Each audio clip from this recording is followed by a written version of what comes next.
हमें rude Austin दिखाया रहता है जो वहाँ से जा रहा था और हमारी हीरोइन का गार्ड था। वो सोचता है मैंने सुना था कि जब वो लोग थर्ड प्रिंस के कमरे से निकले थे तो ड्यूक और डचेस के दरमियान बहुत ज़्यादा टेंशन थी और मैंने सुना था उनके दरमियान लड़ाई हुई है। पता नहीं अब उनके दरमियान सुलह हो गई होगी या फिर नहीं। तो तब वहाँ पर रुकता है तो ड्यूक वहीं पर खड़ा था। वो कहता है कि यार ड्यूक यहीं पर खड़े हैं और वो तो अपनी आंखों पर यकीन नहीं कर पा रहा था। वो अपनी आंखें मलते हुए कहता है ये सच तो है ना, क्योंकि ड्यूक वहाँ पर स्माइल कर रहा था। वो सोचता है ड्यूक स्माइल कर रहे हैं इतनी जेंटली, मैंने अपनी पूरी लाइफ में कभी भी ड्यूक को इतने स्माइल करते हुए नहीं देखा। आखिर ये सच में स्माइल कर रहे हैं या फिर नहीं, मेरे लिए तो यकीन करना ही बहुत ज़्यादा मुश्किल हो रहा है। तो तब ड्यूक उसके तरफ देखते हैं और वो थोड़ा शौक होता है। वो कहता है क्या तुम्हें कोई काम था? और फिर से वो अकड़ू सा बन गया था। तो वो कहता है नहीं नहीं, मैं तो बस आपको देखने आया था। और वो कहता है असल में थर्ड प्रिंस होश में आ गए हैं और उनका डॉगी वो उनके साथ ही है और वो चाहते हैं कि वो आपसे मिले। ड्यूक तो ड्यूक कहता है क्या वो चाहता है मैं उसके पास जाऊं? एलिस नहीं, क्या उसको मुझसे कोई काम है? और तब हमें थर्ड प्रिंस का कमरा दिखा रहता है जहां वो खिड़की के पास खड़ा था और उसका डॉग बाटले भी उसके पास था। तो तभी उस दरवाजा खुलने की आवाज आती है। वो कहता है अच्छा तो ड्यूक आ गया है, ठीक है मुझे बात करनी होगी। तो ड्यूक उसके सामने कहता है अब आप कैसे हैं थर्ड प्रिंस, क्या अब आपकी तबीयत ठीक है? वो कहता है हाँ बिल्कुल, मैं अब पहले से बहुत ज़्यादा बेहतर हूँ और मेरा डॉग भी। तो ड्यूक कहता है क्या आपको मुझसे कोई काम था, आपने मुझे बुलाया था? तो थर्ड प्रिंस अपनी मुट्ठी बंद करता है और वो सोचता है ठीक है मुझे ये कहना ही होगा। वो कहता है असल में सेकंड प्रिंस मुझसे मिलने आया था और उसे पता चल गया कि मैं आपसे मिला था, यानी कि ड्यूक से। तो ड्यूक कहता है क्या? तब थर्ड प्रिंस कहता है हाँ बिल्कुल, उससे बहुत ज़्यादा शौक लगा होगा कि मैं अभी तक जिंदा हूँ और मरा क्यों नहीं, तो शायद उसने इसलिए ऐसी हरकतें की। लेकिन मुझे शुरू में लगता था कि अगर सबके सामने मैं ऐसे रहूँ जैसे मैं मर चुका हूँ और मेरी एक्सीडेंट हो ही ना तो शायद मैं बच सकता हूँ और मेरी ज़िंदगी आराम से गुजर जाएगी। लेकिन मेरी ये गलतफहमी अभी ख़त्म हो गई क्योंकि वो आया और उसने मुझ पर हमला कर दिया और मैं किसी को बचा नहीं पाया, ना खुद को और ना अपने इर्द गिर्द लोगों को और ना बाटले को। और तब उसका डॉग उसके साथ था। वो कहता है मुझे लगा था कि ये सब कुछ ऐसे चलेगा बहुत ज़्यादा अच्छा, लेकिन मैं किसी को भी सेफ नहीं रख सकता, अपने आप को भी नहीं। और इसलिए वो कहता है तो मैं चाहता हूँ कि मैं क्राउन प्रिंस बन जाऊँ जैसे आपने मुझे प्रॉमिस किया था, बिल्कुल वैसे ही। और मैं इस मुल्क के लिए कुछ करूँ ताकि मेरे इर्द गिर्द लोग वो भी सेफ रहें, मैं भी सेफ रहूँ और सब लोग मुझ पर यकीन कर सकें। तो क्या आप मेरी हेल्प करेंगे? जैसे आपने प्रॉमिस किया था आप मेरा साथ नहीं छोड़ेंगे, तो क्या मैं आप पे यकीन रखूं कि आप ऐसा ही करेंगे? तो ड्यूक कहता है जी बिल्कुल, पूरी ड्यूकल फैमिली आपके साथ है, आपको जहां मुश्किल का सामना होगा हम आपके साथ खड़े रहेंगे, इसलिए आपको फिक्र करने की जरूरत नहीं है। लेकिन आपको पता होना चाहिए कि बहुत ज़्यादा मुश्किल होगा। तो थर्ड प्रिंस कहता है हाँ मैं ये बात जानता हूँ, लेकिन मैंने अपना इरादा बना लिया है, अब ऐसा ही होगा क्योंकि मैं क्राउन प्रिंस बनने के लिए बिल्कुल तैयार हूँ।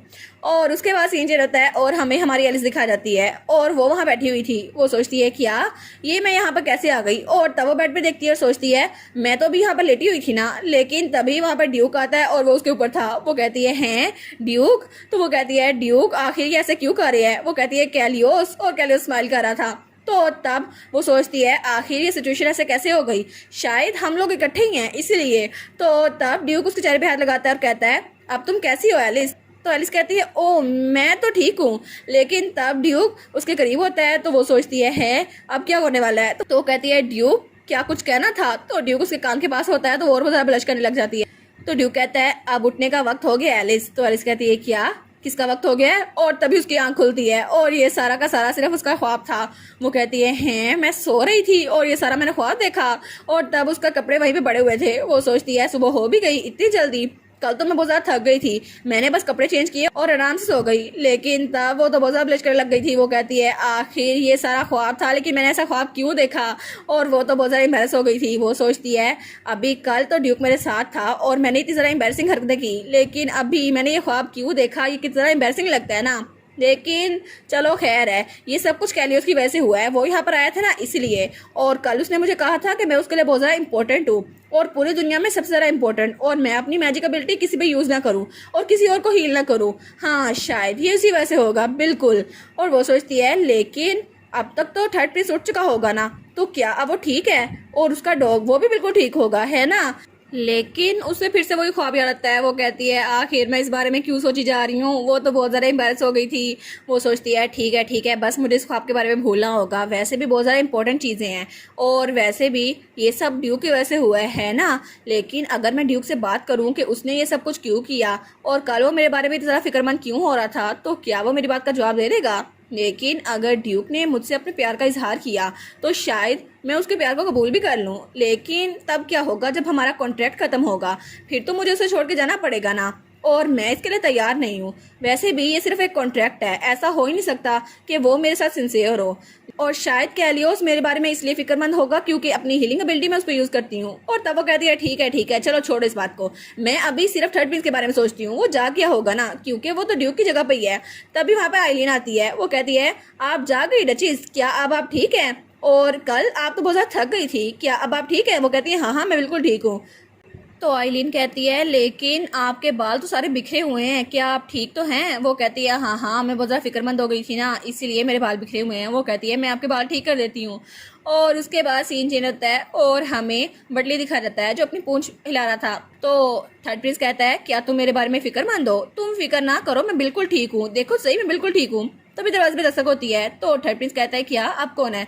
और वहाँ पे हमारी एलिस थी, वो उसको ग्रीट करते हुए कहती है ओ थर्ड प्रिंस कैसे हैं आप, क्या अब आप ठीक है? तो वो उसके पास आता है। वो कहता है डचीज। तो वो कहती है नहीं आपको यहाँ आने की जरूरत नहीं है, आपकी तबीयत तो अभी भी ठीक नहीं है, आपको रेस्ट करने की जरूरत है। वो उसके सामने झुकते हुए कहता है नहीं अब मैं बिल्कुल ठीक हूँ, आपने मेरा जो इलाज किया था और बटली को बचाया था उसके लिए मैं आपका बहुत ज़्यादा शुक्रगुजार हूँ। वो कहती है लेकिन आपको ऐसे झुकना नहीं चाहिए, आपका जख्म अभी पूरी तरह हील नहीं हुआ। तो तब वो कहता है नहीं आपको थैंक यू कहना तो काफ़ी नहीं है, वैसे भी इसके अलावा मैं कुछ कर सकता हूँ मैं ज़रूर करूँगा। तो हमारी सोचती है लगता है ये कुछ ज़्यादा शुक्रगुजार हो रहा है। तो तब वो कहता है लेकिन आपने मेरी जान बचाई और बटली की जान बचाई, इसलिए मैं बहुत ज़्यादा शुक्रगुजार हूँ।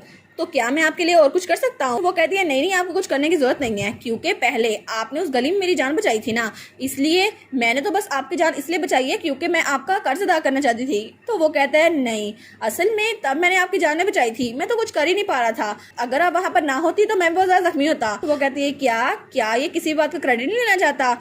और ये तो क्राउन प्रिंस बनने वाला है ना फ्यूचर में, तो क्या इसका एटीट्यूड ठीक रहेगा? इसको थोड़ा सख्त होना पड़ेगा वरना कोई भी इसका फायदा उठा सकता है, क्योंकि ये क्राउन प्रिंस बनने वाला है ऑफ कोर्स। और इसी के साथ ये वाला पार्ट यहाँ पर ख़त्म। तो आप लोग बताइएगा आपको ये पार्ट कैसा लगा। प्लीज़ लाइक करिएगा, कमेंट करिएगा और शेयर करिएगा। और जो न्यू व्यूवर्स हैं काइंडली वो चैनल को सब्सक्राइब कर दें। और पिछली वीडियोस का लिंक आपकी स्क्रीन पर नज़र आ रहा होगा तो काइंडली उनको भी चेकआउट कर लें। Thank you so much.